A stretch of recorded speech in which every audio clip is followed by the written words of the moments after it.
Good morning, children. This morning session is dedicated to class 9, poem number 9, The Snake Drawing by WWERoss.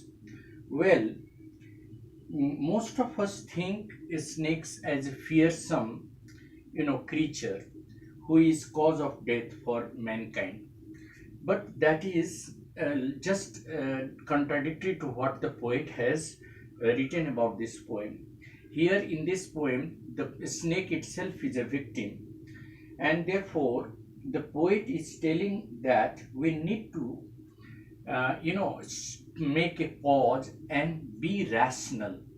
We need to make a pause and be rational and try to you know develop a rational thinking instead of being frightened and being hysterical about instead of being hysterical and irresponsible about this, harmless creature. We should think in another way, that is, this beautiful creature is one of the objects of nature, quite lovable. It is a harmless reptile. Pain and anxiety and pain and anxiety and the snake and the ruthlessness of man have been depicted in this poem.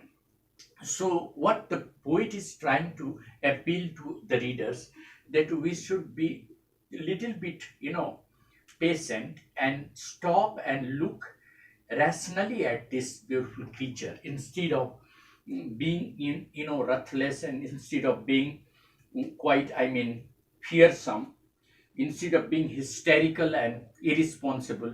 We should develop a responsibility towards this beautiful creature, which is as harmless as any other creature.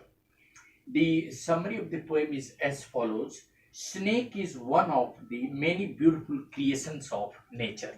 Snake is one of the many beautiful creations of nature. The poet considers the snake as one of the most beautiful creations of nature. Like any other beautiful creature, snake is also one of them. The poet has written how a snake is trying to escape the onslaught of a pursuing stick. Somebody is, trying to harm the snake with a stick, and so the snake is trying its best to escape the onslaught of a pursuing stick in this poem. And then what happens, that it tries to slip up and looks so beautiful in its curvaceous shape to the slim body, to the slim, thin body. When it gives a curvaceous shape to its own body, it looks awesome, it looks beautiful. And therefore the poet says that the snake often tries to glide through the water to get away. The poet hopes that it is able to make a safe escape, because ultimately the poet wants that the snake, which is a green, water snake, harmless, should escape safely.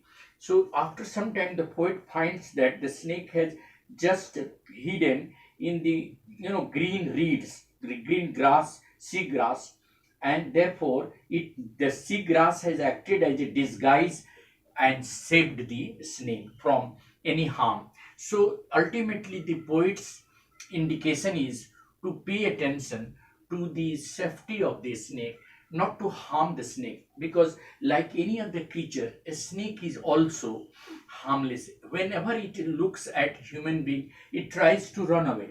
It only bites when we actually try to harm. Let us see some of the line. The snake trying to escape the pursuing stick with sudden curvings of thin, long body. How beautiful and graceful are its shape. The poet tells us about the water snake that is being disturbed by a human being who is trying to, frighten it with a stick. So the snake is trying to curve its long body into a graceful and beautiful shape, even at a time when it is trying to escape. At the time of escaping, the snake is trying to curve its body, slim body, sliding body, and makes a beautiful shape which looks awesome. The second stanza: he glides through the water away from the stone. Oh, let him go over the water. The snake slips through the water smoothly and easily to escape from being hit by the stick. The poet is hoping that the snake should escape safely and should be harmless, and that is the appeal the poet is making. He adds that the poor snake is very small and it is green, it is a harmless snake. It doesn't even harm the little children. That is what the poet means.